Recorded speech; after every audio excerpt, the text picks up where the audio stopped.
Bien, pues buenos días de nuevo. Vamos a dar comienzo a la segunda ponencia de la mañana, que corre a cargo del profesor doctor don Ángel Menéndez Rechá. Ángel es catedrático de Derecho Administrativo en la Universidad Autónoma de Madrid, pero previamente tiene una trayectoria en el ámbito del empleo público importante, pero es que además ha sido también director general de Obras Públicas, Ángel, era de Urbanismo, en el Ministerio entonces competente en los años previos justamente a la aprobación de la Ley de Costas. Quiere yo decir que estuvo bastante implicado, muy implicadísimo en los trabajos preparatorios del borrador del proyecto de la Ley de Costas y también en los trabajos de elaboración del proyecto de reglamento de desarrollo de la ley. Yo con esto creo que ya se ha dicho casi todo, pero siempre me gusta añadir que la Ley de Costas, con introducir un régimen y otra filosofía de protectora del dominio público marítimo terrestre, que parecía se había afianzado, a pesar de que costó mucho explicarlo. Yo a Ángel lo conocí precisamente en mis tiempos, cuando empecé con la tesis, en el año 89, pues en todas esas jornadas de las que os hablaba antes José Ignacio, que se hacían por toda España sobre la Ley de Costas. Yo iba como becaria a escuchar al profesor Menéndez Rechá explicando la ley, ¿no? Una ley que provocó muchísimo debate, muchísima polémica, y que yo tenía entendido que parecía ya que habíamos asumido y digerido que había que proteger el litoral por encima de otros intereses. Parece que esto se cuestiona, como os comentaba con anterioridad. En fin, ya vosotros llegaréis a vuestras propias conclusiones de aquí al miércoles.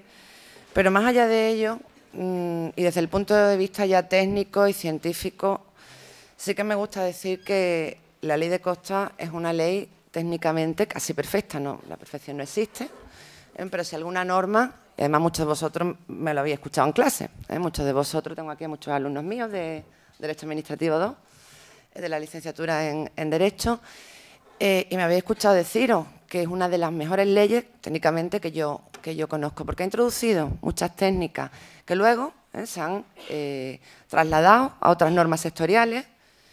El tema del deslinde, el tema de la reparación por daño accesorio a la sanción, el tema del destino finalista, de los ingresos que la Administración percibe por la utilización del dominio público.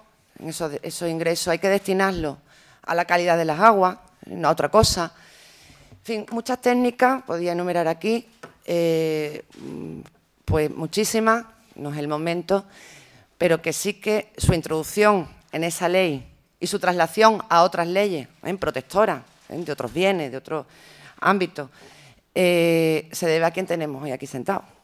Por eso yo os decía, mi maestro, el profesor Morillo, ha sido una satisfacción presentároslo, pero aquí hay otra de las personas de las que más he aprendido durante todos estos años en los que llevo en la universidad, el profesor Ángel Menéndez Rechá, a quien he pasado de ver cuando yo estaba abajo a tenerlo aquí al lado y a quien le agradezco siempre, nunca me cansaré, su disponibilidad cada vez que le invito a un curso, a un seminario, siempre está dispuesto, sea donde sea, se encuentre con la dificultad de que se encuentre para el desplazamiento y siempre hace un hueco en la agenda para atender a la invitación que le solemos hacer cada vez que podemos.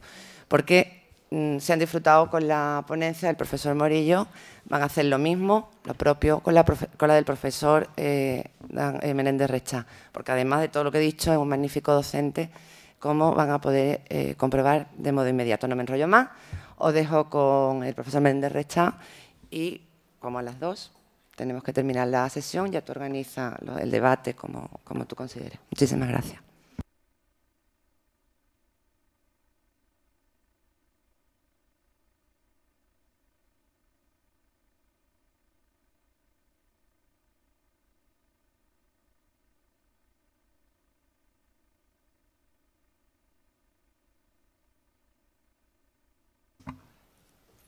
Buenos días. Me siento abrumado por la amabilidad de la presentación de María Zambonino, que es amiga desde hace muchos años y además colega, lo que nos permite compartir pues, muchos eventos como este.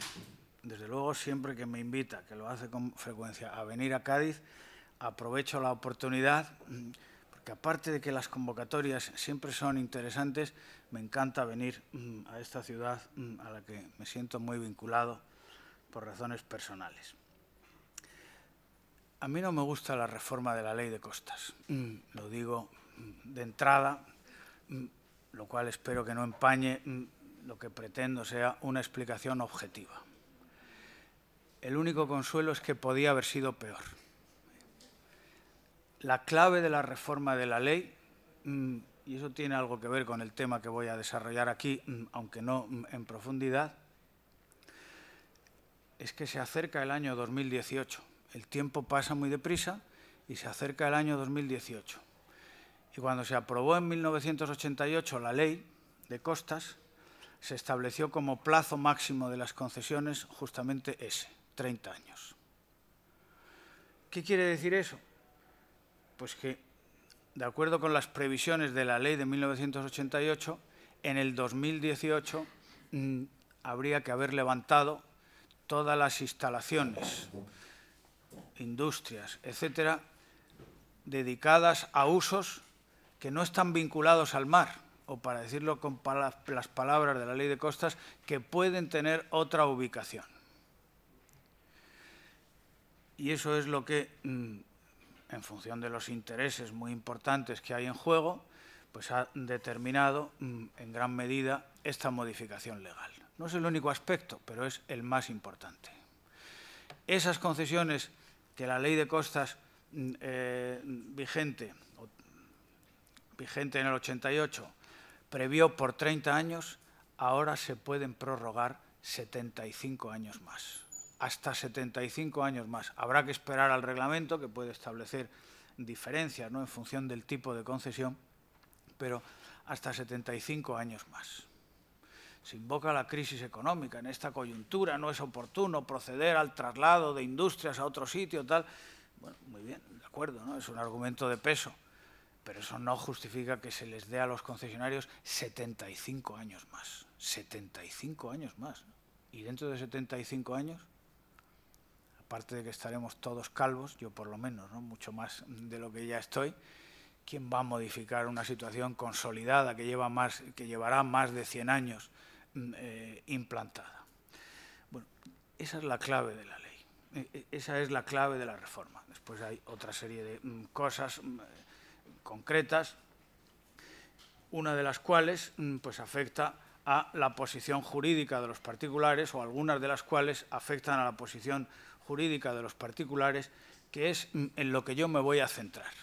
Voy a hablar de concesiones, y por eso he hecho esta explicación preliminar, pero me voy a centrar en la cuestión de los derechos adquiridos. Y voy a empezar contando una historia que es imprescindible para entender lo que dijo la ley de costas en 1988 y lo que dice la modificación del año 2013. La historia es la siguiente. En el derecho histórico español ha sido una constante la consideración del mar y su ribera como una cosa común a todas las criaturas. Así la definían las las viejas leyes de partida. Seguramente el profesor Morillo Velarde ha hecho referencia a esto en su ponencia.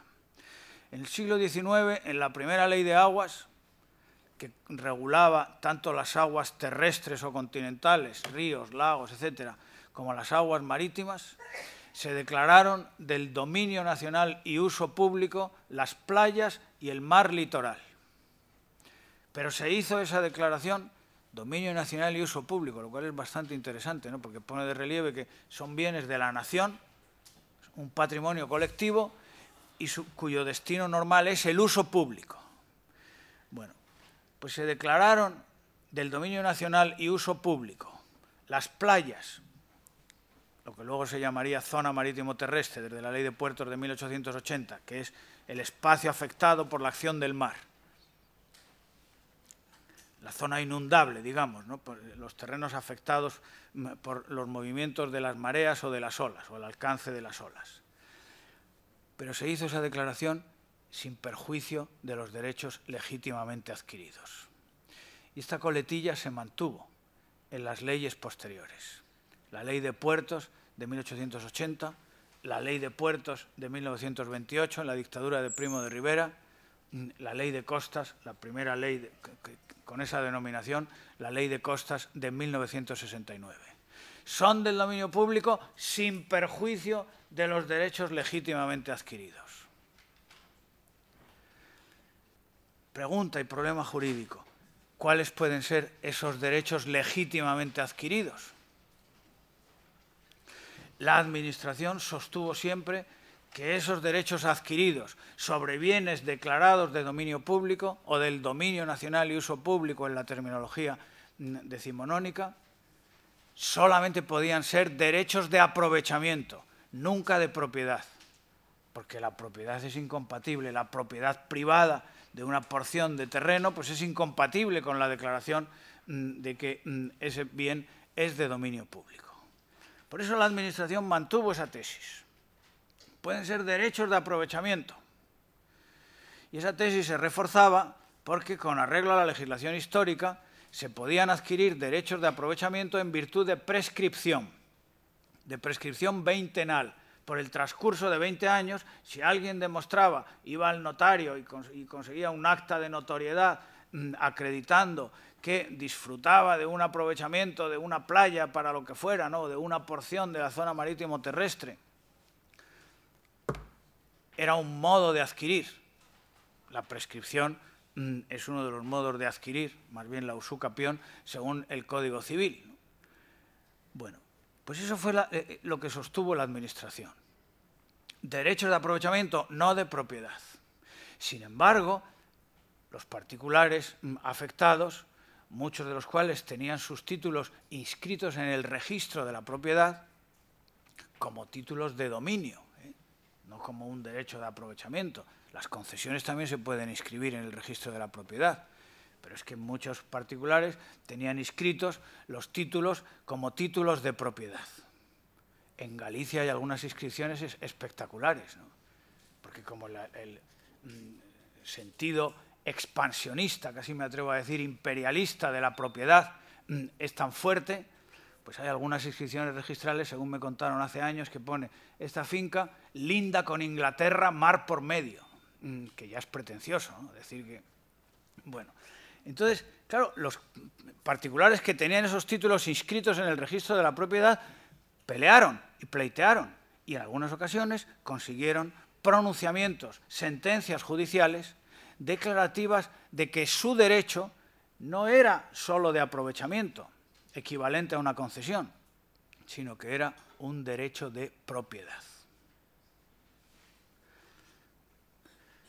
Cuando se hizo la Ley de Costas, se empezó a trabajar en 1984, más o menos, ¿no? Fue un periodo de gestación bastante laborioso, ¿no?, hasta que se aprobó en julio del 88. Además, pues hubo un adelanto de las elecciones y eso pues motivó que caducara el texto que se había enviado. Bien, en esa época estaban inventariados 7 u 8 supuestos de sentencias judiciales de la Sala de lo Civil del Tribunal Supremo, de la Sala Primera del Tribunal Supremo, que declaraban de propiedad privada terrenos con características naturales de dominio público marítimo terrestre. Aquí había un ejemplo por esta zona, unos corrales de pesquería en Sanlúcar de Barrameda, en la desembocadura del Guadalquivir. Pero los casos más famosos quizá pues eran los de las islas de Sálvora, Noro y Vienta, en la desembocadura de la Ría de Arosa, en La Coruña, otro enclave en Santa Pola. Bueno, 6 o 7, que no eran muchos. Esa es la situación cuando en 1978 se promulga la Constitución, que por primera vez califica de dominio público determinados bienes, todos en el ámbito que aquí nos interesa. Son bienes del dominio público estatal los que determine la ley y, en todo caso, la zona marítimo terrestre, las playas, el mar territorial y los recursos naturales de la zona económica y la plataforma continental. los que determine la ley, por lo tanto las aguas continentales son de dominio público porque lo dice la ley de aguas. Podría decir otra cosa, ¿no?, el día de mañana, ¿no? Los que determine la ley y, en todo caso, la zona marítimo-terrestre, las playas, el mar territorial y los recursos naturales de la zona económica y la plataforma continental.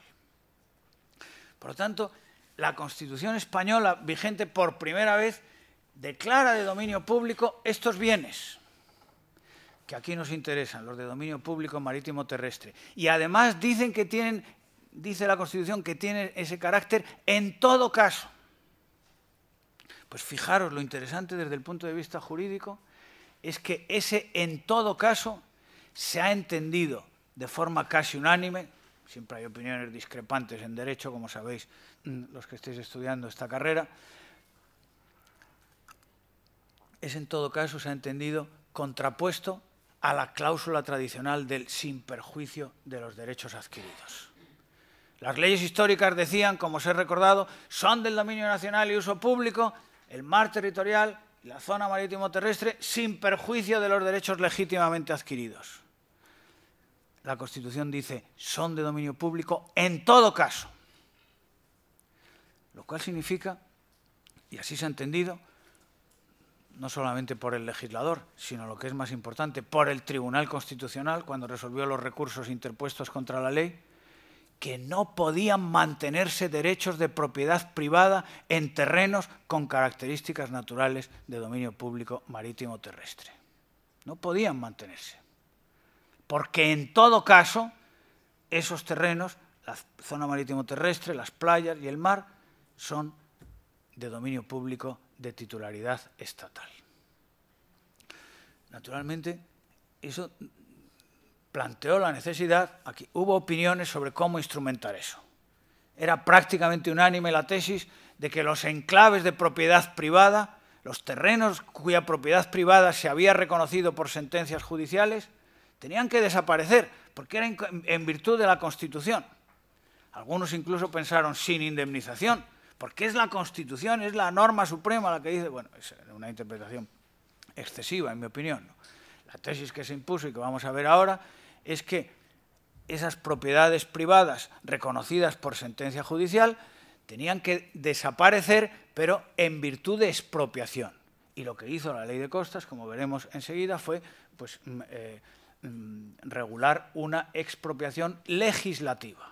Es la propia Ley de Costas la que priva a los propietarios de esos enclaves que se habían reconocido por sentencia judicial firme, les priva de su derecho de propiedad y les da una compensación, que es, como vamos a ver enseguida, pero ya lo adelanto, una concesión por 60 años, 30 más 30. 30, que era el plazo máximo de las concesiones según esa ley, más otros 30, el doble, por los usos y aprovechamientos existentes. Esa era una situación que había que resolver, y que había que resolver por imperativo constitucional. ¿De acuerdo? Había más situaciones que se encontraba el legislador de Costas o con que se encontraba el legislador de Costas en 1988 y que afectaban a derechos adquiridos. Primera situación, titulares inscritos en el registro de la propiedad, es decir, con el terreno inscrito a su nombre, una porción de playa inscrita a su nombre, con la condición de tercero hipotecario, amparados por el artículo 34 de la ley hipotecaria, y que no habían podido ser ocupados esos terrenos por la Administración porque la Ley de Costas de 1969 no lo permitía. La Administración del Estado, en aplicación de la Ley de Costas del 69, no podía ocupar terrenos que estuvieran amparados por inscripciones registrales cuyos titulares tuvieran esa condición de tercero hipotecario. ¿Qué tenía que hacer la Administración del Estado? Pues tenía que impugnar, reivindicar la propiedad de ese terreno que había sido deslindado como de dominio público, pero que no se podía ocupar porque estaba amparado por el registro de la propiedad y quedarse a resultas del pleito correspondiente. Podía ganar el Estado si el tribunal consideraba que efectivamente ese terreno tenía características de dominio público o podía perderlo. Esa era la segunda situación. La tercera situación que se podía plantear era en aquellos tramos de costa, que eran muchos en 1988, que no estaban deslindados o lo estaban solo parcialmente, porque en la Ley de Costas de 1969 ya se distinguía un concepto legal de playa como algo distinto, una franja de terreno distinto al de zona marítimo terrestre, porque ya no estaba afectada por la acción del mar, sino que estaba situada a una cota superior. Tengo que decir, para que lo entendáis mejor, que el concepto vulgar de playa, lo que llamamos playa en el lenguaje ordinario, no coincide con el concepto legal. Lo que llamamos playa en el lenguaje ordinario es zona marítimo terrestre, normalmente. Y el concepto legal de playa es un terreno que está situado a una cota superior. Ahora, con la ley del 88, pues normalmente cadenas de dunas con vegetación, pero donde ya no llega el agua del mar, ni en las olas ni en las mareas. Los ingenieros inteligentemente distinguen entre playa seca y playa húmeda. Playa húmeda es la zona marítimo terrestre y playa seca, pues la que no está afectada. Bueno, entonces, decía, existían, bajo la vigencia de la Ley de Costas del 69, muchos deslindes de zona marítimo terrestre, pero no de playa. Y otros tramos de costa no estaban ni siquiera deslindados, ¿no? ¿Qué pasaba si en aplicación de las nuevas definiciones legales de la Ley de 1988 se procedía a completar los deslindes existentes o a aprobar uno nuevo de acuerdo con las nuevas definiciones legales?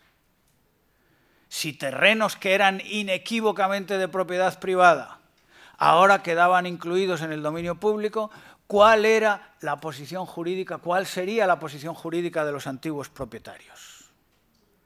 Pues también iban a resultar expropiados en virtud del deslinde. Esos son los supuestos que intentó resolver la Ley de Costas en su importante disposición transitoria primera, que fue impugnada ante el Tribunal Constitucional, tachándola de arbitraria y de confiscatoria, precisamente porque no respetaba los derechos adquiridos existentes. Vamos a ver eso en primer lugar, por eso he contado el trasfondo para que lo podáis entender mejor. Después veremos las modificaciones de la reforma de 2013 en esta regulación transitoria y luego, si me da tiempo, pues daré una panorámica de cómo quedan, tras la modificación de 2013, las obras construidas con anterioridad a la entrada en vigor de la Ley de Costas de 1988. Esos son los 3 puntos. La transitoria primera de la ley. La transitoria primera de la ley regula esos supuestos que os acabo de comentar. Los 3 supuestos que os acabo de comentar. Primero, terrenos, espacios, lo digo aquí más genéricamente porque también podría ser lámina de agua, ¿no? Normalmente es tierra firme, ¿no? Pero también podrían ocupar una parte de la lámina de agua. Espacios declarados de propiedad particular por sentencia firme anterior a la entrada en vigor de la Ley de Costas. Segundo supuesto, terrenos deslindados conforme a la Ley de Costas de 1969, pero que no pudieron ser ocupados por la Administración porque sus titulares tenían la condición de terceros hipotecarios. Como el deslinde atribuía solamente una presunción posesoria y estos tenían una protección registral reforzada, la Administración en el deslinde incluyó los terrenos en el dominio público por sus características naturales, pero no los pudo ocupar. ¿De acuerdo? Tercer supuesto, terrenos que eran de propiedad privada inequívoca, indiscutida, al amparo de la legislación de costas de 1969, pero que al actualizarse el deslinde o completarse el deslinde o practicarse uno nuevo, si no estaba deslindado, pues tenían que pasar a ser de dominio público aplicando estas definiciones. ¿Están claros los supuestos? Si queréis alguna aclaración, yo prefiero que las preguntas las concentremos al final, porque si no se rompe el hilo conductor, ¿no? Pero si son aclaraciones, pues levantáis la mano y con mucho gusto las hago. ¿Cómo regula la ley estos 3 supuestos? Primero, en claves anteriores a la Ley de Costas de 1988, entendiendo por tales, lo recuerdo, los que tenían una sentencia firme, una sentencia judicial firme que decía esto es propiedad privada. de este señor. El caso del Hotel Rías Altas, por ejemplo, ¿no?, en la playa de Santa Cristina, en La Coruña, si lo conocéis, ¿no? Pues una sentencia del año 60 y tantos decía, no, no, esto es privado. Tiene características naturales de zona marítimo terrestre, sí, pero son terrenos privados porque este señor ha demostrado, su propietario ha demostrado que adquirió con anterioridad a la Ley de Puertos de 1880, que es la fecha mágica que ha utilizado el Tribunal Supremo. No sé muy bien por qué, pero este es otro tema en el que no quiero seguir porque nos llevaría muy lejos, pero para el Tribunal Supremo la referencia para poder adquirir la propiedad privada de un terreno pues es que la adquisición sea anterior a 1880. Casi siempre bienes enajenados por el Estado en el marco de la desamortización. Y digo que no sé muy bien por qué, porque ya la Ley de Aguas de 1866 decía lo mismo que la Ley de Puertos del 80, ¿no? O sea que no sé por qué esa fecha mágica de la Ley de Puertos del 80, pero bueno, es la referencia que ha usado el Tribunal Supremo. La regulación legal es los titulares de esos bienes, los propietarios de esos bienes, cuya propiedad se habían reconocido los tribunales, pasarán a ser concesionarios de los usos y aprovechamientos existentes por un plazo de 30 años prorrogables por otros 30. 30 más 30, lo que he dicho hace un momento, 60 años. Aquí tenéis la expropiación legislativa. Esta es la expropiación, y lo vamos a ver enseguida, ¿no? Así lo dijo el Tribunal Constitucional. Porque esta es una acotación que hago también al margen, ¿no?, fruto por lo menos de lo que ha sido mi experiencia en la administración. En España hay que acostumbrarse a que cuando se legisla hay que hacerlo a coste cero, ¿no? No hay dinero, lo cual no está bien, ¿no? Pero bueno, es un imperativo que existe siempre o casi siempre, ¿no? Porque aquí una posibilidad hubiera sido, a ver cuáles son estos enclaves, 6 o 7 enclaves, sus propietarios, tales, vamos a valorarlos, te doy tanto dinero y aquí paz y después gloria. Como una expropiación, cualquier expropiación administrativa ordinaria, ¿no? Pero como no se podía generar una carga indemnizatoria con la aprobación de la ley, pues entonces esto fue lo que nos inventamos. Una concesión, dar el justiprecio in natura, en especie, en lugar de dinero, en especie. Es una expropiación. ¿Cuál es el justiprecio? Una concesión por 60 años que ampare los usos y aprovechamientos existentes. El ejemplo que he puesto del Hotel Rías Altas. Pues bueno, 60 años explotando el hotel, dependerá de si la temporada turística es buena o mala, si ha llovido mucho como este año o hace muy buen tiempo o tal, ¿no? Pero bueno, 60 años explotando ese negocio, pues puede ser un justiprecio más importante que te pagaran en 1988 100 millones de pesetas o lo que sea, ¿no? ¿De acuerdo? Bueno, esto lo han discutido muchos. ¿Y por qué? Pues no, la expropiación tiene que ser en metálico, no sé qué. No es verdad, hay muchas expropiaciones que no son en metálico, son en especie. En el ámbito del urbanismo hay muchísimas expropiaciones que no se paga dinero, se da aprovechamiento urbanístico, ¿no?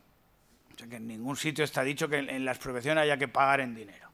Bueno, entonces este es el esquema legal. La ley de costas te expropia, como la Constitución dice que estos terrenos en todo caso tienen que ser de dominio público, te expropia y en lugar de darte dinero te da una concesión por 60 años. Esta es la solución legal.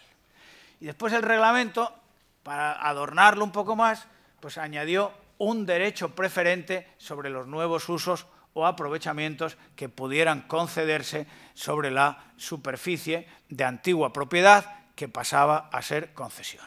¿De acuerdo? Por lo tanto, 60 años mantienes los usos y aprovechamientos existentes. 60 años es casi toda la vida de una persona, ¿no? Bueno, se vive más, ¿no? Pero en fin, 60 años son muchos años, ¿no? Bueno, y además preferencia para nuevos usos si la Administración los otorga. Esta fue la solución legal. ¿Qué dijo el Tribunal Constitucional? Esto lo impugnaron diciendo, esto es confiscatorio, es arbitrario y es confiscatorio porque no respeta la garantía expropiatoria constitucional. Sin embargo, el Tribunal Constitucional rechazó la impugnación y respaldó la fórmula legal. Para irritación de muchos, que es manifiesta la inconstitucionalidad. Bueno, no sería tan manifiesta, ¿no? Según el Tribunal Constitucional, en la sentencia 149-91, que es una sentencia clave para entender a fondo estos temas y a cuya lectura os remito si queréis ampliar la información, pues dijo lo que tenéis en síntesis en la diapositiva.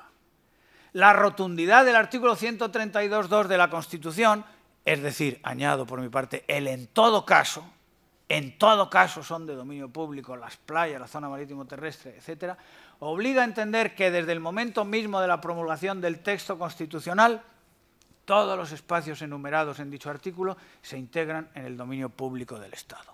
¡Todos! Aunque hubiera una sentencia que decía que era propiedad privada. ¿Y qué pasa con esos supuestos?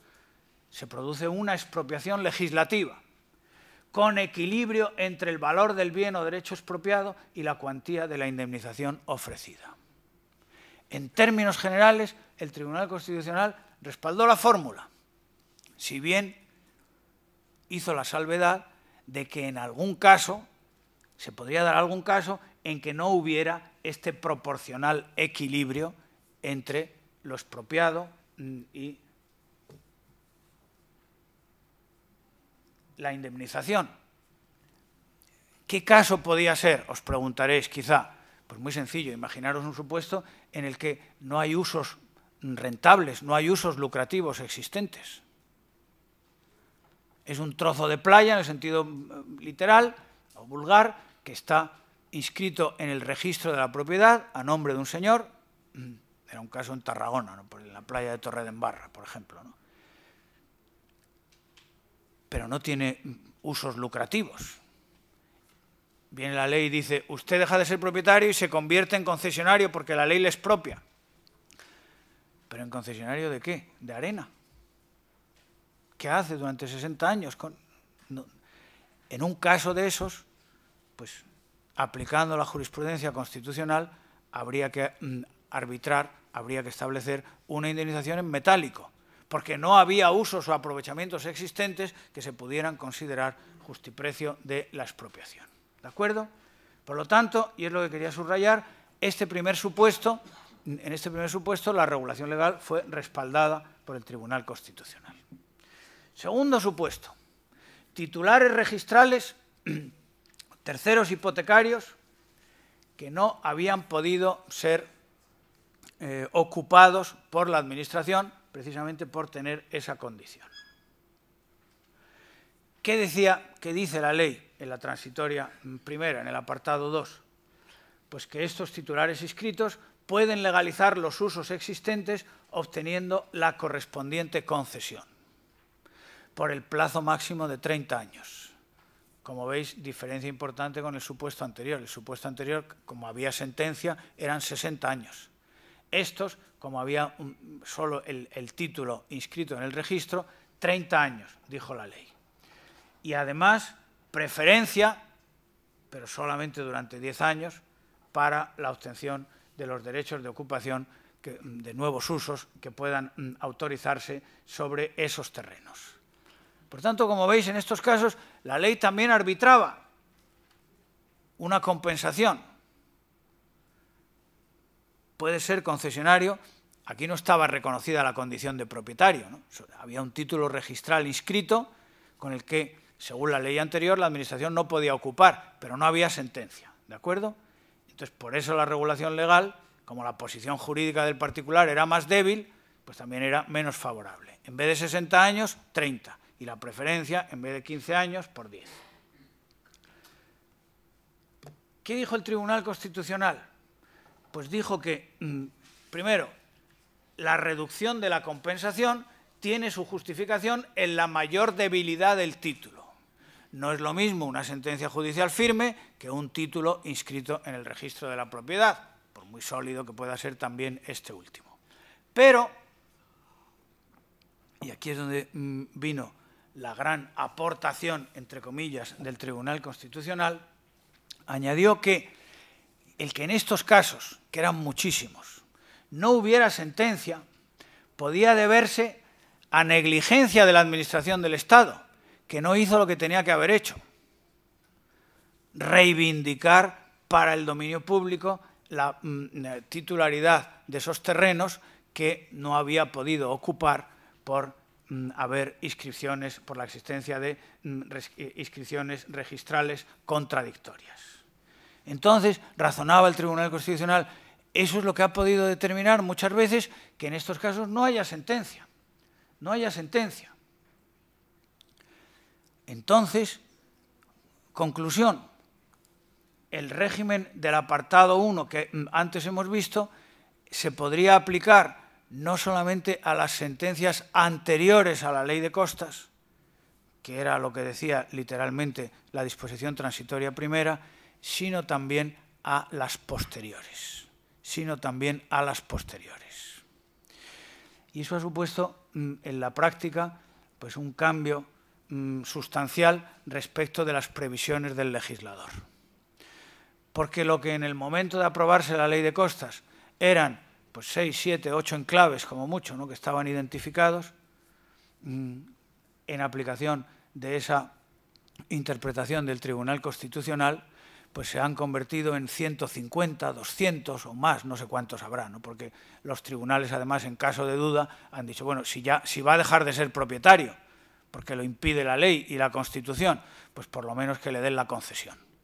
Con lo cual, en la práctica, cuando ha habido un pleito, que ha habido muchísimos, estos supuestos de las inscripciones registrales que no tenían sentencia han provocado la sentencia y la sentencia les ha pasado al régimen que hemos visto anteriormente, al régimen del primer supuesto, es decir, concesión por 60 años por los usos y aprovechamientos existentes. He dicho hace un rato y lo reitero que todo es opinable en derecho, pero a mí, francamente, esta interpretación del Tribunal Constitucional me parece muy discutible, por no decir manifiestamente censurable. Puede que tenga razón y que sea bien intencionada esa explicación, pero es que le hace decir a la ley lo que no dice. La ley de costas, en esa disposición transitoria primera, decía los titulares de terrenos declarados de propiedad privada por sentencia judicial firme anterior a la entrada en vigor de esta ley. 7 supuestos. Y el Tribunal Constitucional dice, bueno, anteriores y también posteriores, porque puede que no haya habido sentencia posterior por desidia de la Administración. Muy bien, me parece un razonamiento sólido, pero entonces diga usted que es inconstitucional ese artículo. Diga usted que es inconstitucional ese artículo y que hay que regularlo de otra manera. Porque seguramente si en el Ministerio se hubiera sabido que el resultado después de la interpretación constitucional iba a ser que en lugar de 7 enclaves iba a haber 200, pues se había buscado otra regulación.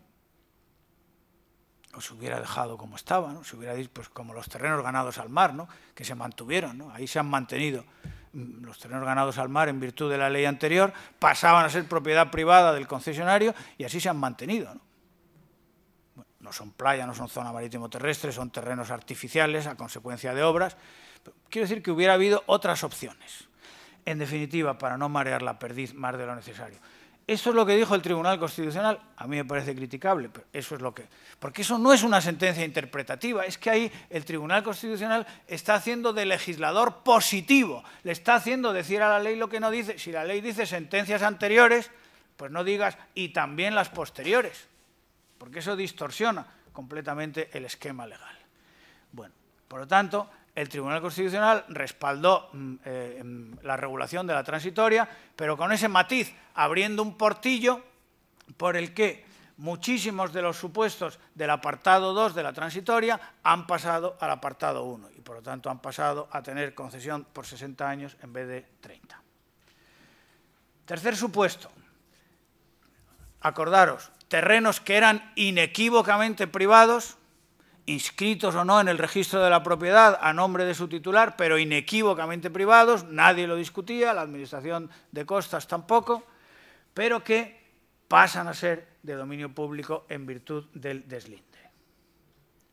En virtud del deslinde nuevo o del deslinde que actualiza el anterior por aplicación de las definiciones de la Ley de Costas, que os habrá explicado el profesor Morillo y que en principio son más amplias, ¿no? La zona marítimo terrestre puede ser más amplia y, por supuesto, la playa, incluyendo dunas, que no se podían incluir con la definición de la ley de 1969.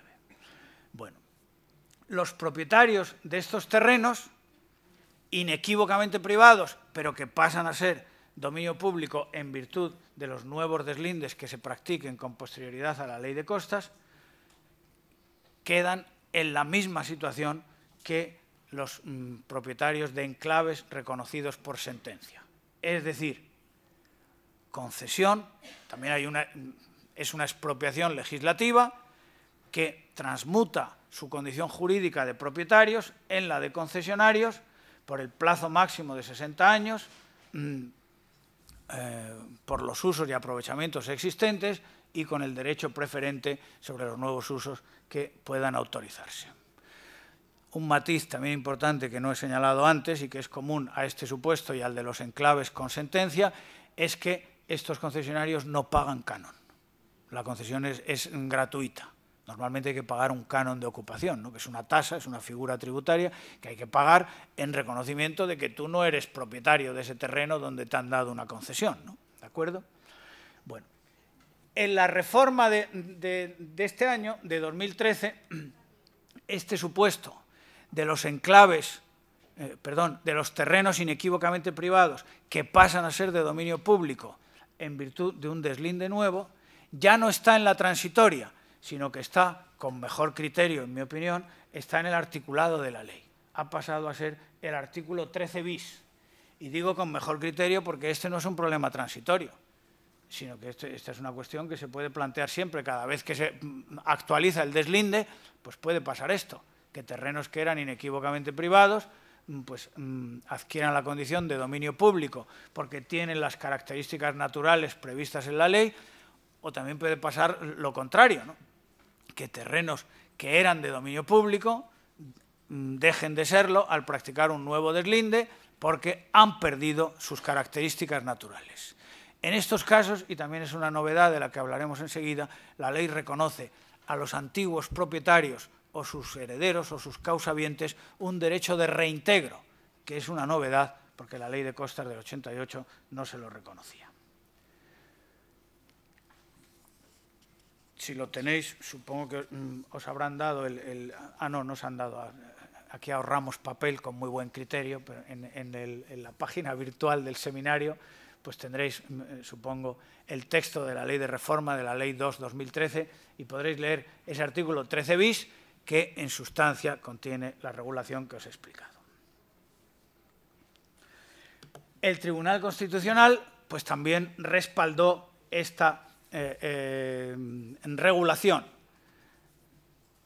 de los terrenos que pasan a ser de dominio público en virtud de los deslindes, reconociendo su naturaleza expropiatoria y también reconociendo la procedencia de que si hay que actualizar un deslinde y eso determina que terrenos que eran privados pasan a ser de dominio público, bueno, pues así eso es una consecuencia de la ley que es la que sirve para identificar los bienes que tienen esa condición.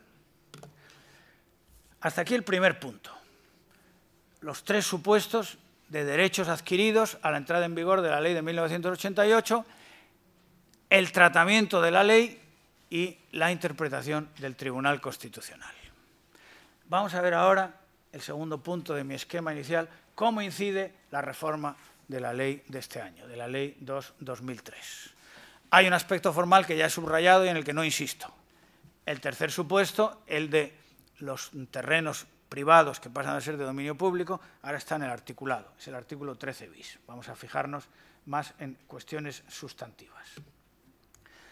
En cuanto a los enclaves anteriores, los que tenían sentencia y también los que tenían sentencia anterior a la ley de costas y los que la han tenido posterior, en virtud de esa interpretación discutible, pero que ahí está, del Tribunal Constitucional en 1991. Pues aquí se mantiene la posición jurídica, no son propietarios, son concesionarios porque han sido expropiados, su derecho de propiedad se ha transmutado en una concesión, que es el justiprecio de la expropiación, solo que ahora ese derecho de ocupación es prorrogable por 75 años, nada menos.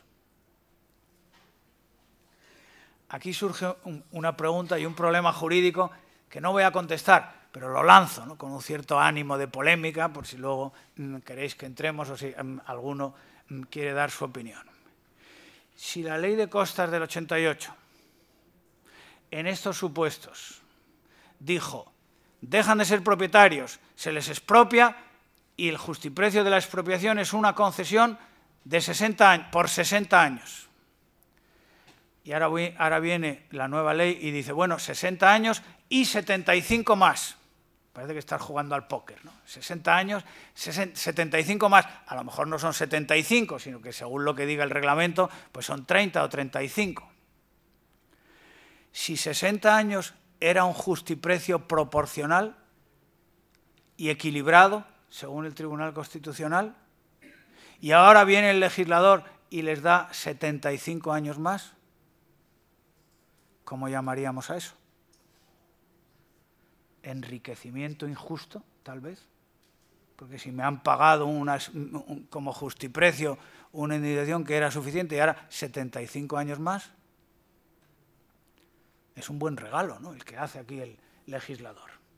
Bueno, esto además va a dar pie a que estas ocupaciones sean más que centenarias. Sean más que centenarias. Porque claro, cuando esté una ocupación que esté a punto de extinguirse, porque el plazo de la prórroga, y eso también es importante, lo tenéis ahí en la pantalla, el plazo de prórroga se computa desde la fecha de la solicitud. Yo soy propietario de uno de estos enclaves, que me expropiaron y me dieron la concesión por 60 años, que acabaría en el 2048, ¿no?, en agosto de 2048.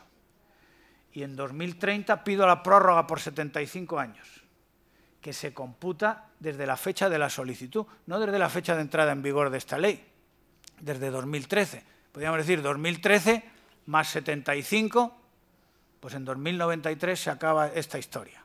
Bueno, suponiendo que se acabe, que no lo creo yo así, ¿no?, pero bueno, legalmente. Pero es que la podrá pedir en el 2030 o en el 2040 y los 75 años se computarán desde ahí, con lo cual va a estar 100 y pico años, ¿no?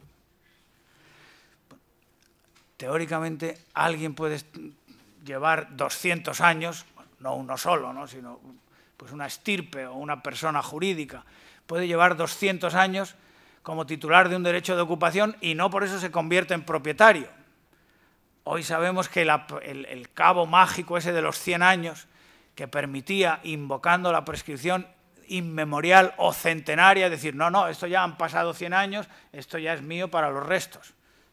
Pueden haber pasado 200 años, eso podría ser así en otras épocas, ¿no? Ahora yo creo que pocos juristas defenderían eso, pero en fin, hasta ese problema puede resurgir.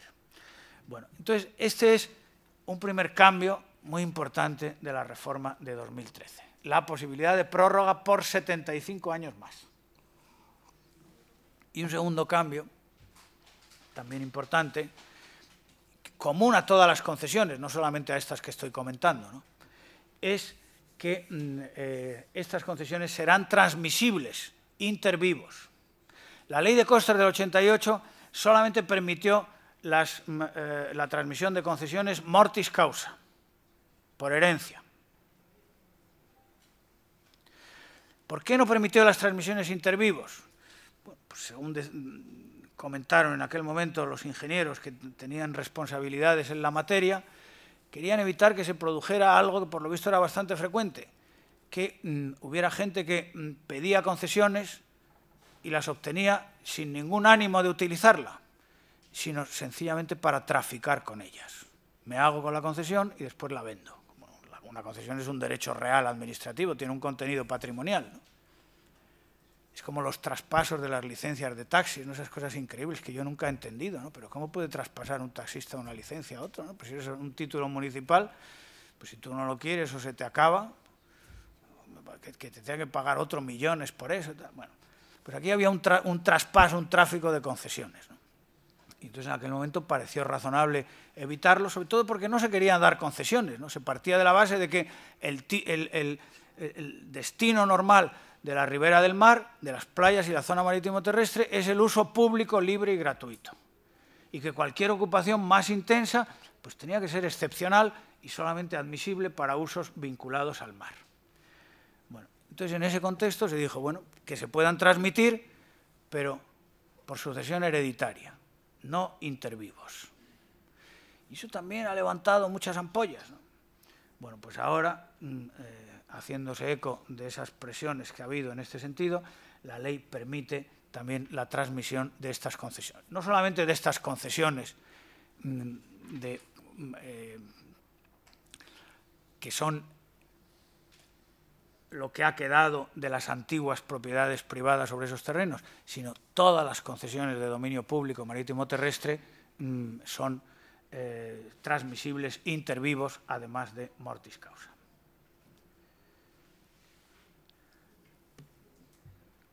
En cuanto al supuesto de los terceros hipotecarios, los amparados por el artículo 34 de la ley hipotecaria, pues la nueva ley, la ley de modificación, distingue entre los deslindes anteriores y los deslindes posteriores a la ley de costas. Sinceramente no entiendo muy bien por qué hace esa distinción, ¿no? Me gustaría que alguien lo explicara. Si el deslinde es anterior, a esos titulares inscritos se les atribuye un derecho de ocupación y aprovechamiento por 30 años, respetando los usos y aprovechamientos existentes en virtud de la correspondiente concesión. Por 30 años. O sea, lo mismo que había dicho, si os acordáis, la transitoria primera en su apartado 2 en la redacción originaria de 1988. Pero si es posterior, si el deslinde es posterior a la ley de costas del 88, se les atribuye el mismo derecho de ocupación en virtud de concesión, pero por un plazo de 75 años. No 30, sino 75.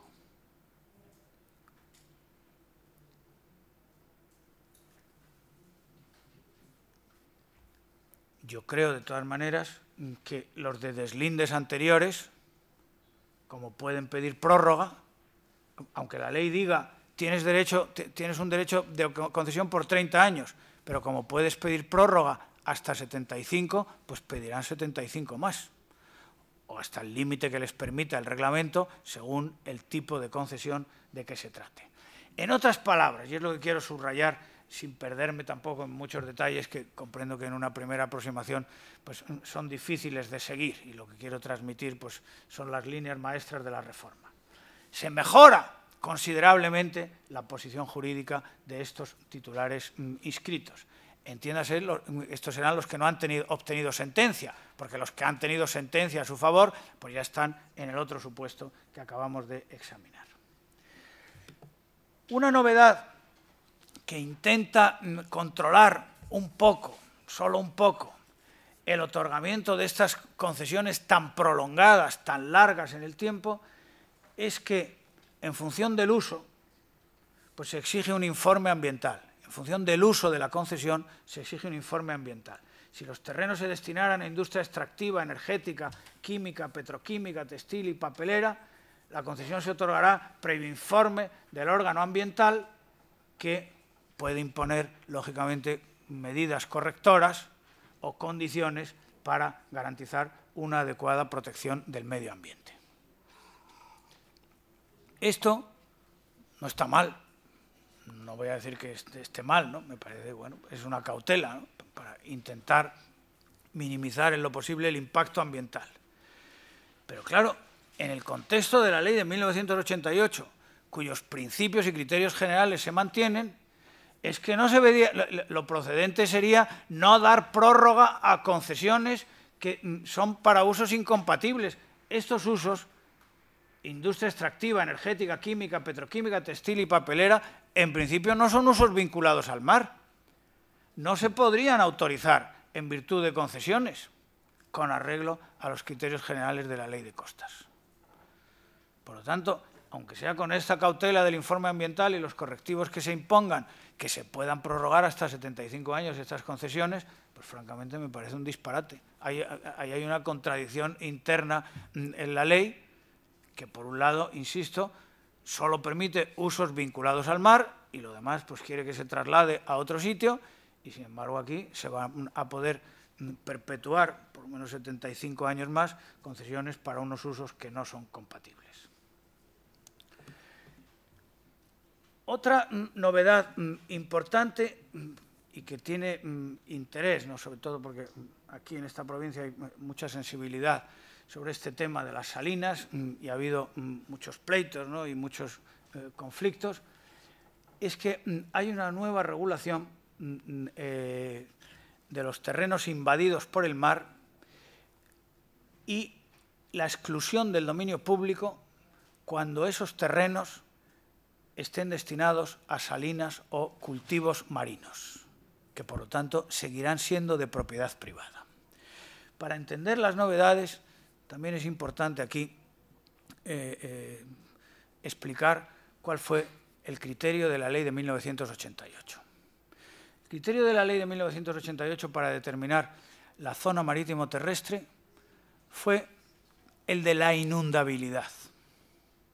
Que un terreno sea naturalmente inundable por la acción del mar en los temporales, las mayores olas en los temporales, o por las mareas, por el alcance de las mareas, la mayor pleamar.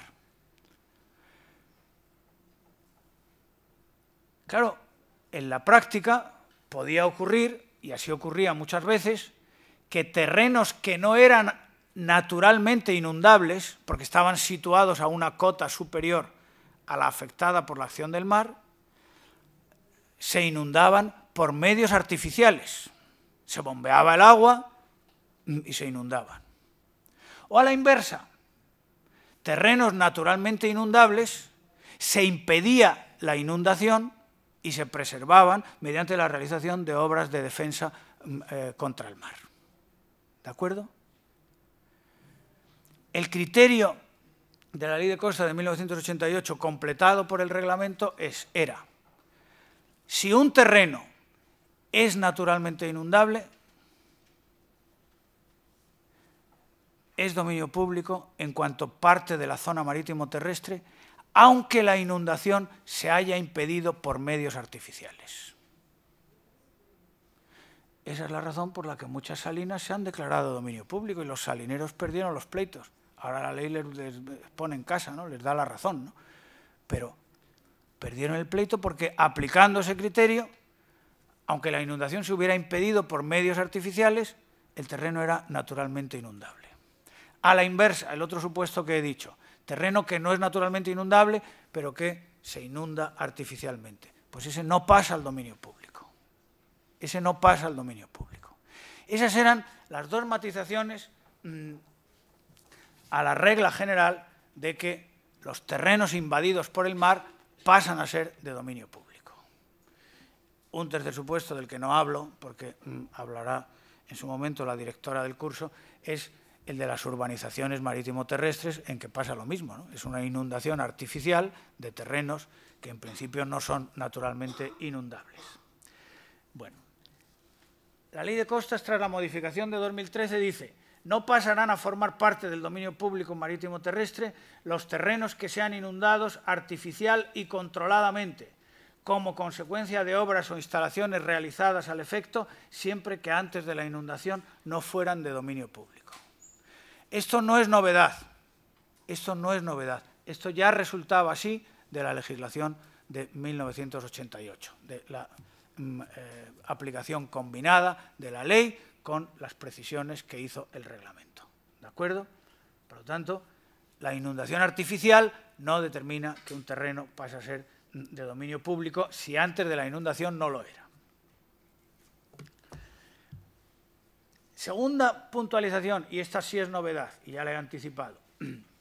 Se excluyen del dominio público marítimo terrestre, por lo tanto se supone que serán de propiedad privada, los terrenos que hubieran sido inundados artificial y controladamente y estuvieran destinados a actividades de cultivo marino o a salinas marítimas, aun cuando sean naturalmente inundables. Con independencia de que la redacción no es nada afortunada, ¿no? Porque es un poco contradictorio. Terrenos que hubieran sido inundados artificial y controladamente, luego parece que no son naturalmente inundables, ¿no? Y sin embargo al final dice, aun cuando sean naturalmente inundables. ¿En qué quedamos? ¿Eran naturalmente inundables o no lo eran y se han inundado artificialmente? Bueno, la redacción no es afortunada, pero el propósito es manifiesto. Excluir del dominio público esos terrenos, aunque sean naturalmente inundables, en función del uso, cuando estén destinados a actividades de cultivo marino o a salinas marítimas. Los salineros están de enhorabuena, porque perdieron los pleitos, pero ahora la ley les va a dar la razón. Y habrá que rectificar esos deslindes. Claro, aquí también, eso es lo que dice la ley, y yo lo que quiero es explicarlo, pero no resisto a hacer un apunte crítico, separando, como deben hacer los periodistas, entre lo que es información y lo que es opinión. Y el apunte crítico es el siguiente. Yo no digo que la ley del 88 fuera perfecta, ni mucho menos, ¿no? Tenía muchas imperfecciones y necesitaba pues, una puesta al día, ¿no? Pero claro, esto no me parece muy coherente, ¿no? Porque el criterio para determinar la zona marítimo terrestre, bien de dominio público según la Constitución, nada menos, el criterio tiene que ser un criterio objetivo. La inundabilidad, que es el criterio general. Bueno, muy bien. Hasta donde alcancen las mayores olas en los mayores temporales, o donde no son sensibles los temporales, pues el movimiento de las mareas, el flujo y reflujo del mar. Bueno, es un criterio. Discutiremos, como se ha discutido, y ojalá que el reglamento anunciado pues aporte precisiones para reducir la discrecionalidad de la Administración a la hora de hacer los deslindes. Discutiremos cuál es el alcance de las mayores olas, si hay que incluir en el deslinde esto o no, si estas cadenas de dunas, tal. Discutiremos eso, pero no que el criterio legal es el de la inundabilidad. Lo que es inundable, hasta donde puede llegar el mar, como podrá llegar otra vez, pues eso es zona marítimo terrestre. Si ese es el criterio legal, lo que no tiene sentido es excluir una porción de terrenos no por un dato natural, la inundabilidad, sino en función del uso. En función del uso. Porque eso genera inmediatamente el agravio comparativo. Habrá otros usuarios que dirán, bueno, ¿y por qué? ¿Y estos tienen bula? ¿Los salineros y los de cultivos marinos tienen bula? ¿Y los demás por qué no? Eso no es coherente. No me atrevo a decir que sea inconstitucional, no lo he estudiado lo suficiente, pero no es coherente. No se debe excluir del dominio público una franja de terreno en función del uso, si el criterio general es un criterio natural que es el de la inundabilidad. Bueno, pero eso es lo que dice la ley, que desde esa perspectiva pues, favorece manifiestamente a los titulares de este tipo de usos. Esto ya lo hemos visto, es el supuesto de los terrenos privados que pasan al dominio público, concesión por 75 años. Y otra novedad que antes he apuntado y que ahora es el momento de examinar, es la atribución de un derecho de reintegro sobre los terrenos que dejan de ser de dominio público marítimo terrestre. Para entendernos, este supuesto es el inverso al de la invasión del mar. ¿De acuerdo? La invasión del mar, si el mar avanza hacia tierra, inunda terrenos que pasan a ser de dominio público. Y habrá que actualizar el deslinde, porque ahora son mar o son zona marítimo terrestre, ¿no? De acuerdo con las definiciones legales. Este es el supuesto contrario. Terrenos que dejan de ser de dominio público marítimo terrestre. Pues sin ir más lejos, el ejemplo de las salinas, cuando en aplicación de la disposición que acabamos de estudiar, se excluyan del dominio público en virtud de un deslinde que habrá que actualizar. O también sería el supuesto o improbable de retirada del mar. Digo improbable porque en todos los escenarios de cambio climático que se manejan sube el nivel del mar, más o menos, pero sube, ¿no? Por lo tanto, es más probable que el mar invada, y estemos en el supuesto que hemos visto antes, a que el mar se retire. Pero bueno, también puede haberlo, ¿no? Entonces, lo que dice ahora la ley tras la reforma es que aquellas personas que en el momento de la entrada en vigor de la Ley de Costas, es decir, en agosto de 1988, eran propietarias con título inscrito en el registro de la propiedad de terrenos que pasaron a formar parte del dominio público por aplicación de aquella, o sus causavientes, porque claro, se pueden haber muerto, ¿no?, serán reintegrados en el dominio de los bienes que por aplicación de la presente ley dejen de formar parte del dominio público una vez revisados los correspondientes deslindes. Y esta misma regla se va a aplicar, este mismo derecho de reintegro, se va a aplicar en las urbanizaciones marítimo-terrestres, como explicará en su momento la profesora Zambonino. Esto no es ningún disparate, no es insólito, es sencillamente un criterio diferente, un criterio de corte privatista, me atrevo a decir, que entronca directamente con la Ley de Costas de 1969. Porque la Ley de Costas, sin llamarlo así, decía que los terrenos sobrantes de playa o de zona marítimo terrestre, terrenos sobrantes quería decir que ya no tenían, habían perdido esas características naturales.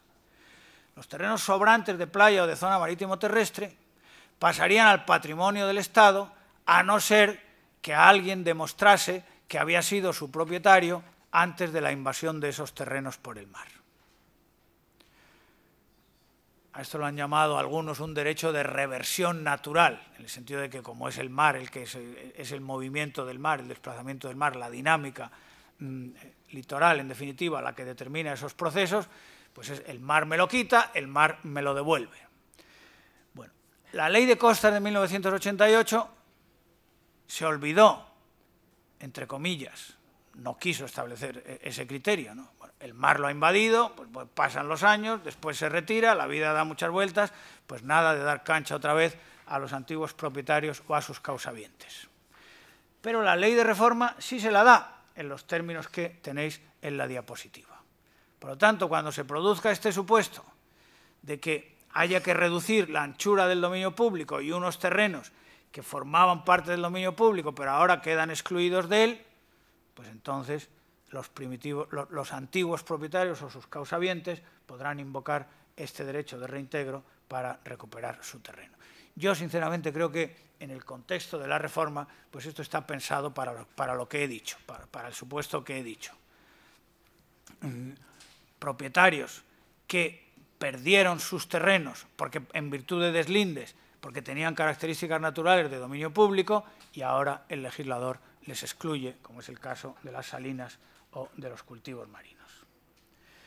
Bien, y termino con el último punto, voy a ir más deprisa, que era el régimen de las obras anteriores. Como seguramente sabéis, la ley de 1988 hizo una zonificación en la costa, zona de dominio público, zona de servidumbre de tránsito, zona de servidumbre de protección, zona de influencia. Y esa zonificación afectaba a los usos. Se podían hacer unas cosas y otras no. La prohibición más importante en la llamada zona de servidumbre de protección era la relativa a edificaciones residenciales o habitacionales. Viviendas, hoteles, chalets, etcétera, están prohibidas en la zona de servidumbre de protección que tiene una anchura de 100 metros. La pregunta y el problema jurídico que hubo que resolver en 1988 es, bueno, aquí se prohíben, en el dominio público se prohíbe lo que no pueda tener otra ubicación, en la zona de servidumbre de tránsito pues hay que dejarla libre para que la gente pueda pasear por allí, en la zona de servidumbre de protección se prohíben varias cosas, la más importante, las edificaciones residenciales.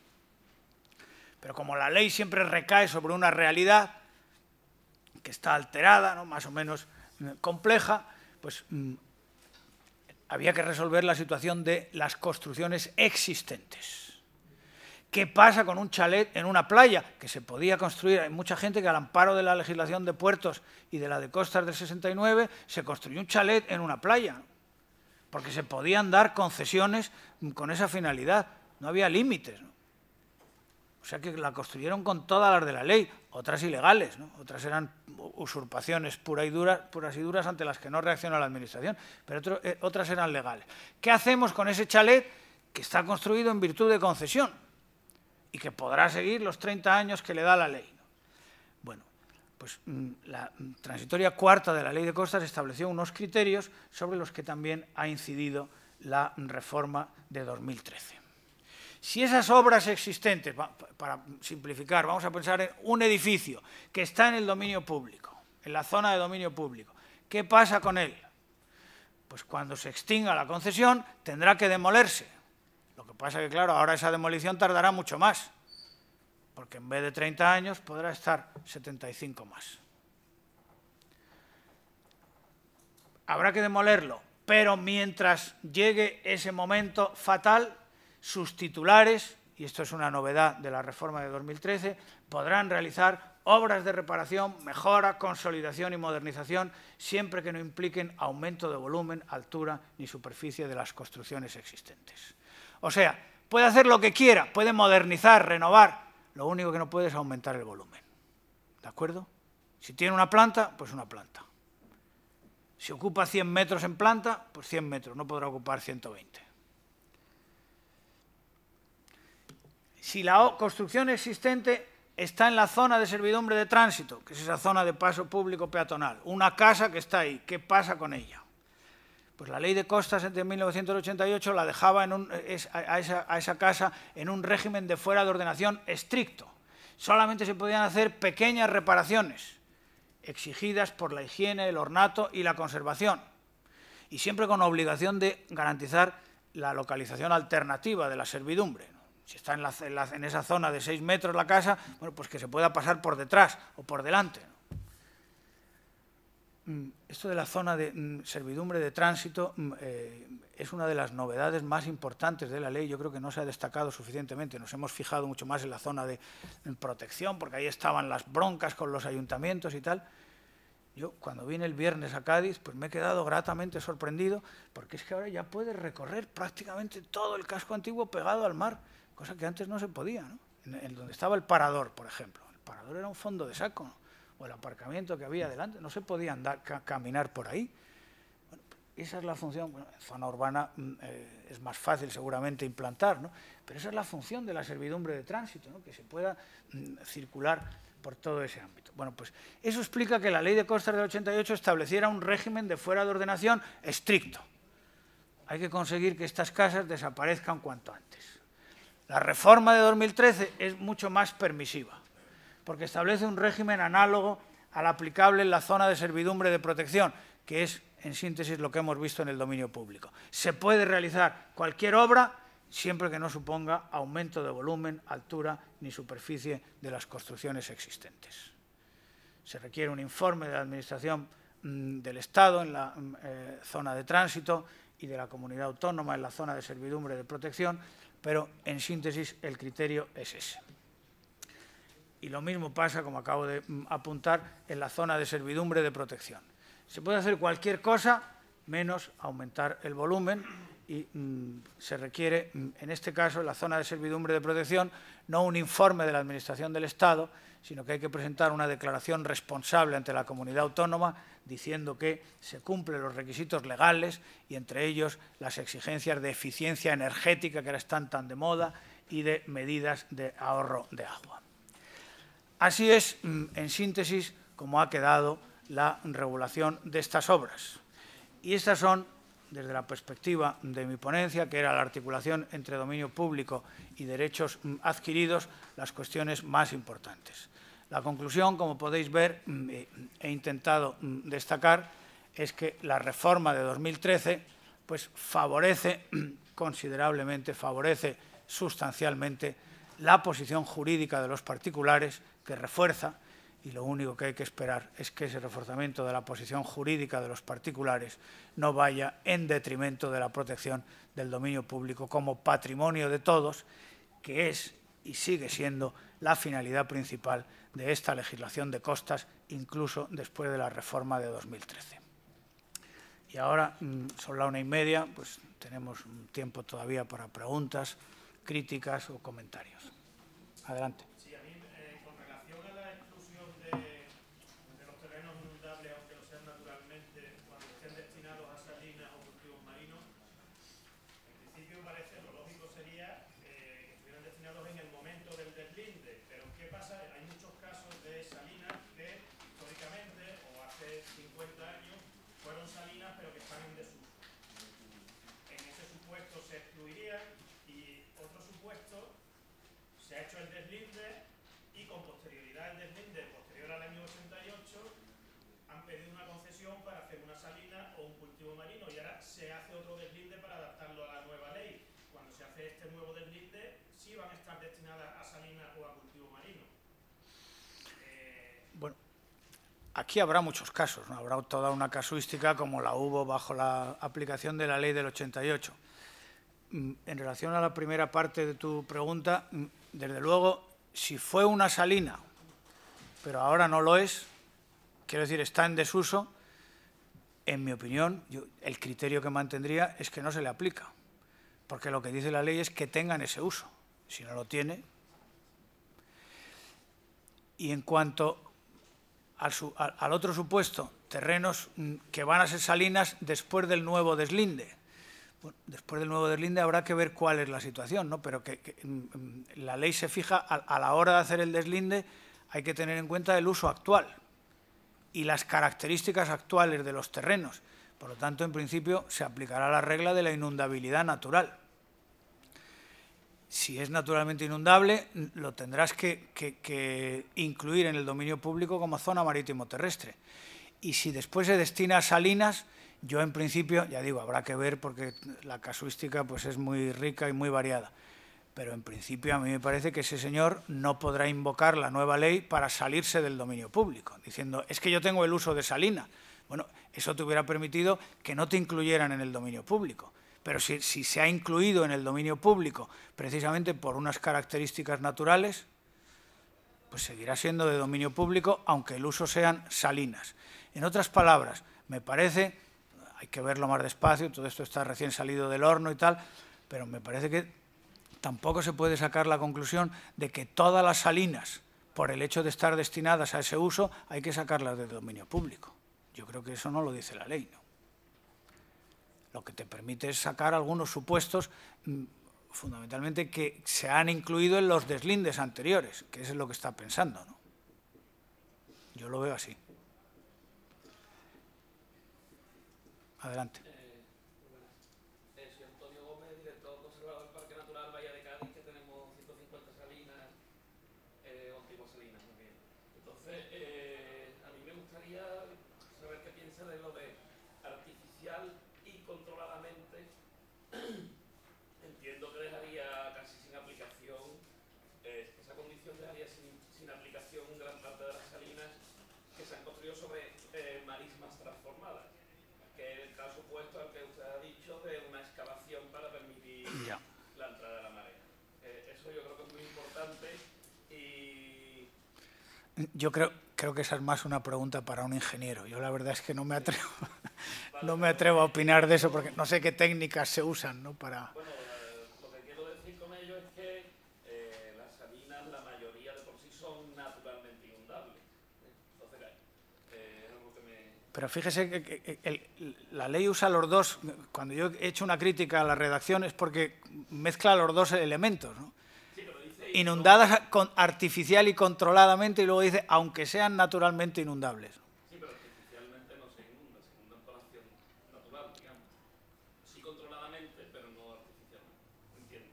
Luego, una cosa que me llama la atención es que se desvincula del dominio público unos terrenos ligados exclusivamente a un uso, pero no se obliga a mantener ese uso.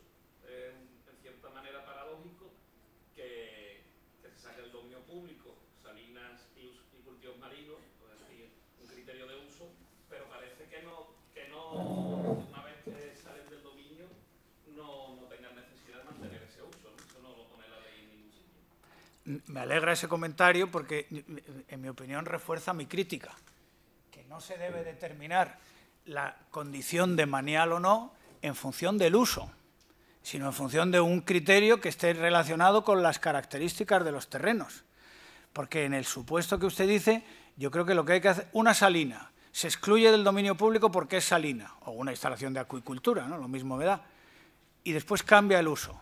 Pues habría que actualizar el deslinde y decir, como este es un terreno naturalmente inundable, lo incluyo y ahora ya no es salina ni cultivo marino, lo meto otra vez en el dominio público. Eso es lo que habría que hacer. Pero eso demuestra que no es buen derecho. Eso no es buen derecho. O sea, tener que cambiar el deslinde porque cambia el uso. O sea, el dominio público será el que sea. Y como he dicho antes, discutiremos hasta dónde llega. Si meto esta duna, si meto estas marismas hasta aquí, si estas marismas son susceptibles de regeneración o no son susceptibles, y eso ya hay que darlo por perdido y por lo tanto ya ha perdido sus características naturales. Esa es una discusión que yo creo que va a estar permanentemente abierta. Ahora, lo que me parece absurdo es que tengamos que discutir si es dominio público o no en función del uso. Eso, en mi opinión, no está bien, no es buen derecho. Una última pregunta. ¿Tenemos algunas salinas que, aunque consten, digamos, en el registro de la propiedad, en realidad no somos capaces de distinguirla visualmente porque el mar la ha incorporado a dominio marítimo ya? Las ha invadido. Las ha invadido y, bueno, en bajamar se distinguen algunas estructuras, pero muy básicas. ¿Eso sería posible de que volviera a ser propiedad privada? Porque podría ser zonas ya de, bueno, asumidas por la población como que es mar. Entonces... Si están inundadas, ahí, no olvidemos que la regla sigue siendo que los terrenos invadidos por el mar son de dominio público marítimo terrestre. Lo otro son excepciones. La excepción hay que interpretarla siempre de una manera restrictiva. Entonces yo, en este supuesto, que bueno, también habría que ver con detalle y hasta dónde llega, porque habrá unas zonas que serán inequívocas. Inequívocas en el sentido de que estén invadidas por el mar, otras estarán ahí en una zona más difusa. Pero vamos, la regla sigue siendo que los terrenos invadidos por el mar son de dominio público.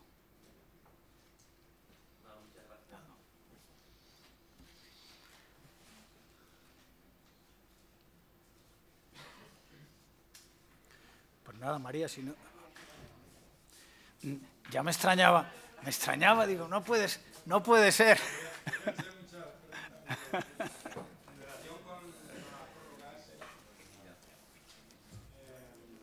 ¿Va a existir una discriminación en función de qué artículo, qué apartado de las disposiciones transitorias sea de aplicación? El que se pueda prorrogar por 5 años más ha de entenderse que son, en la transitoria primera, el apartado primero, el título que se otorga es por 30 años. Entonces, actualmente no hay ninguna que haya tenido una prórroga de esa concesión. No. Y por tanto, la prórroga de esa concesión, lo máximo va a ser 75. Es decir, no pueden ser 60 más. 75 más. No. Yo creo que sí. El título por el que se otorga es por 30 años. Prorrogable por otros 30. En lo primero estoy de acuerdo, Juan Manuel. Y ahí rectifico. No son 60 más 75, sino 30 más 75. Sí, ahí. Eso dependiendo de cuándo lo ha pedido. Porque claro, si lo pide ahora mismo porque tiene ganas de tener ya un título reconocido, pues no va a llegar a esos 30 más 75. Y si lo pide los 6 meses antes del vencimiento, pues sí. Después habrá una discriminación grande en cuanto a aquellos que tenían ese derecho de concesión y todavía no se les ha tramitado, y que se les tramite y se les otorgue ahora será por 75 años. Un plazo máximo de 75. Debería ser. Serán los 105 No. años que podría tener los anteriores. No, pero es que vas a tener muchos supuestos. Sí, ¿no? Claro. Pero muchos supuestos que van a dar lugar a una discriminación en función de la actuación del particular y Sí, la actuación de la administración. sí. ¿En qué momento se ha hecho? Lo cual, en mi opinión, resulta todavía más discutible. Porque cuantos más regímenes hay, pues menos fácil es justificarlo. A mí no me gustaría estar en el pellejo del que tiene que redactar el reglamento, ¿eh? porque lo tiene complicado. Primero, discriminar en función del tipo de uso, ¿no? ¿Por qué a unas les vas a dejar llegar a 75, a otros 60, a otros 40, a otros tal? Eso, a lo mejor tiran por la calle de en medio y ponen 75 para todas, ¿no? Pero también sería un disparate, ¿no? Pero claro, el argumento de que ese es el plazo de la Ley de Patrimonio de las Administraciones Públicas, pero eso es un plazo general. Es como cuando antes se decía plazo máximo 99 años, pero eso no quiere decir que todas las concesiones las tengas que dar por 99 años. Pues aquí lo mismo, el máximo son 75, pero habrá algunas que lo lógico es que sean 5 y otras que sean 10 y otras que sean 20, ¿no?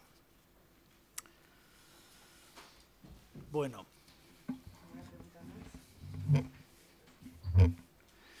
Pues muchas gracias por vuestra atención.